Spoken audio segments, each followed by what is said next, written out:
Hi everyone, welcome back. I've not been speaking for a wee while. I've just been keeping an eye on some of the videos that I've been doing.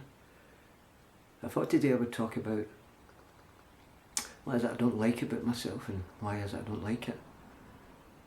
And it's came to me because of the hatred and the self-loathing that I had towards myself, and the hatred and the resentment that I had towards other people. I was wondering why I didn't like myself. I didn't like myself because of you hear the word karma, what goes around comes around. And every bad thought that I had towards myself and other people came back to me and it hurt me in a big, big way. Especially the way I was thinking towards other people, the expectations that I had on them. And I was wondering why I didn't like myself, because I didn't like the way other people were thinking, behaving and acting. And that came back to me because I'm spirit.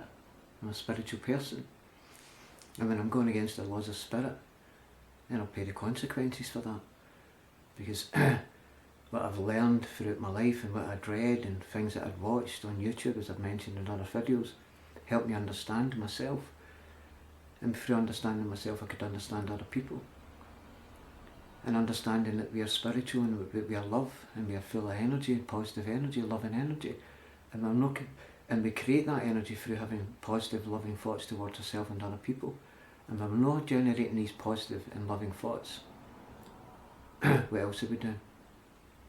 Why are we seeing the bad in other people and why are we seeing the bad in ourselves continuously? And that's the damage that was done to me, and that's why I couldn't love myself, and that's why I couldn't like myself. It took me years and years to understand that, why I was unhappy constantly, every day when I was waking up, because my thinking had become a habit. The way I was seeing myself, my day, wouldn't accept my circumstances, wouldn't accept other people's mistakes, human errors that we all make, and judging people by my standards. And that's why I couldn't like myself. And then punishing myself and then falling out with a higher power, a power greater than me, the universe, God, whatever you want to call it, Buddha, Muhammad.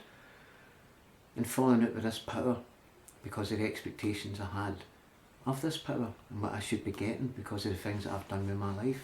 And the changes that I've made in my life and the people that I helped in my life. I should be getting this and I should be getting that and I should have more money and I should have a bigger house and I should have this, I should have that. I should be happy and expecting the God of my understanding to do all these things for me. But not realising that my own thinking was causing the unhappiness in my life. All the way I was thinking, seeing myself, couldn't see the good in myself because of the way I was thinking towards myself and the way I was thinking towards other people. And that absolutely destroyed me. And I had no happiness and no peace and no contentment in my life. And to see the good in yourself and see the good in other people I found difficult because of the habits I'd formed and the thoughts that were continuously running through my head. And I never thought in a million years I could stop it and quiet my mind and start to see the good in myself and the good in other people. But my pain, the attempted suicides, the addiction, the mental health problems ending up here and ending up in all these different places because of my thinking. And that's why I couldn't be happy. And that is the damage I'd done to myself because I could not see the good in me and the good in other people. I found it very difficult because of my habitual way of thinking, the way I had conditioned myself to think, and so much anger and resentment I had towards other people, society, and moaning and groaning and becoming grumpy. And I was wondering why. No wonder I can't see the good in myself and the good in other people. Because I expected so much. I expected everybody else to be like me, and if everybody would be like me, then I'd find peace. Well, as we all know, life's not like that. You're going to get your twists and turns. Sometimes we're happy, sometimes we're sad, and that's human. That's the human body that we live in. Because we're spiritual beings having human experiences. And these human experiences are to bring us closer to our true self, the true source of energy, the oneness, that true connection with the divine spirit, which is love. But we learned to love, and our definition of love in our home and in our environment, and God's love and my God's love is completely different from what I'd learned. And I get so angry with the way people drive, the way people speak, the way they would talk about other people, and I was just judging them, condemning them, and criticising them, and colluding with them, and agreeing with them, knowing that I should be disagreeing, and then wondering why I couldn't love myself.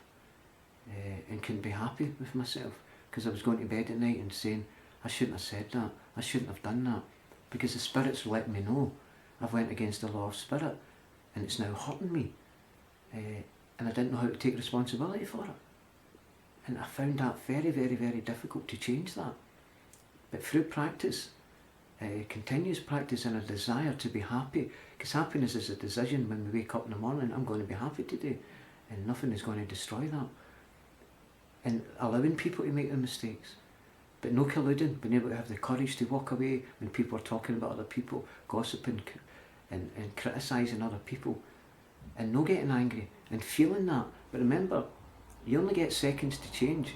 You will feel it in your spirit and your body, and you will feel that wee twinge, the shift of the spirit, and you will feel it, and you will feel it coming up, and you only get seconds, and it's that feeling, that dis-ease, that shift from the true connection into the earthly body experience.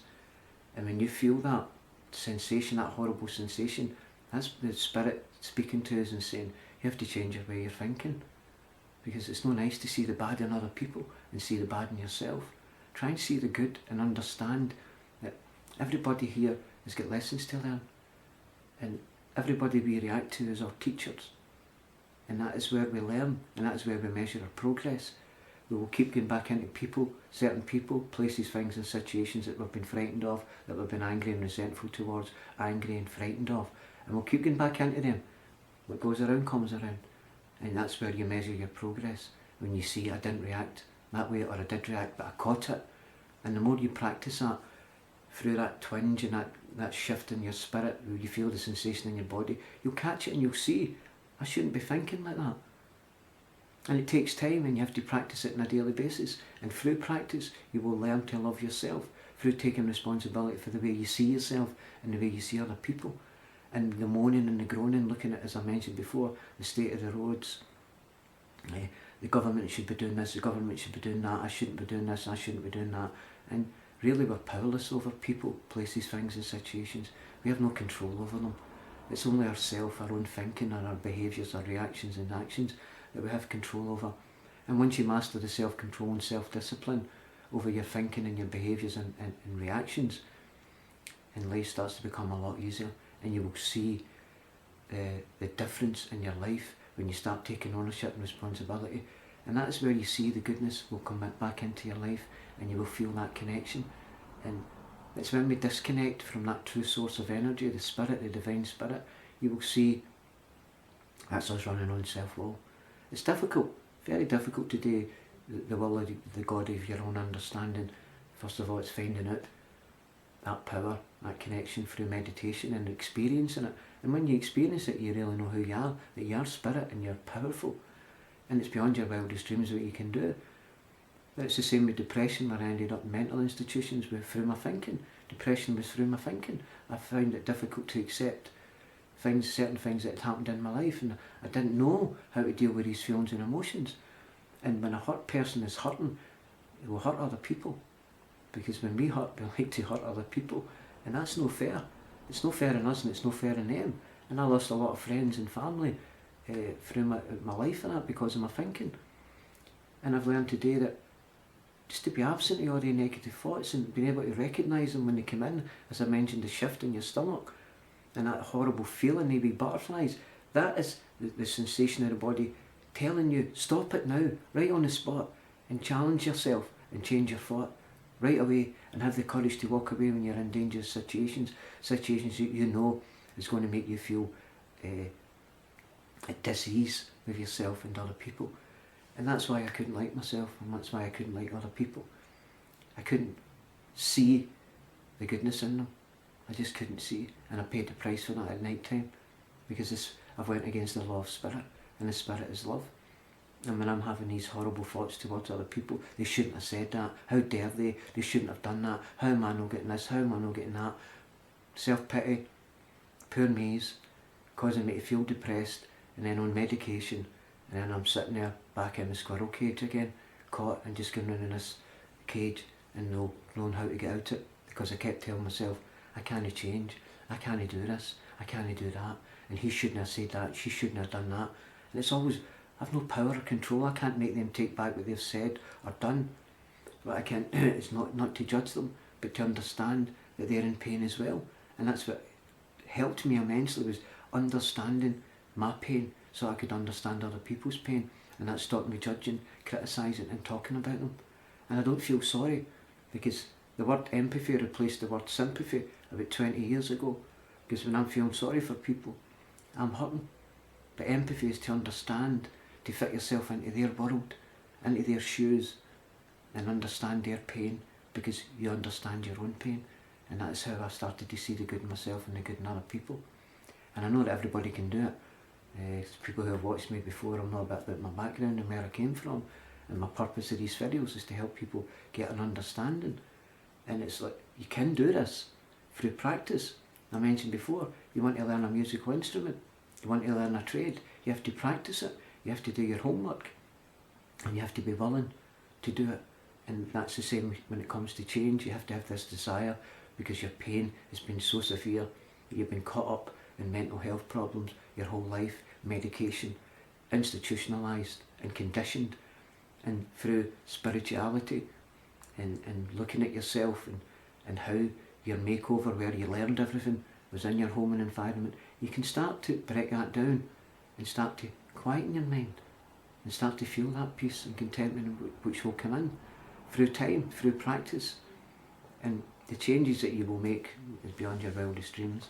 Happiness lies within us all, and happiness is a decision which takes action. I am going to be happy with seeing the good in me and the good in others, and not having any negative thoughts, and being able to work on that and make that your daily job.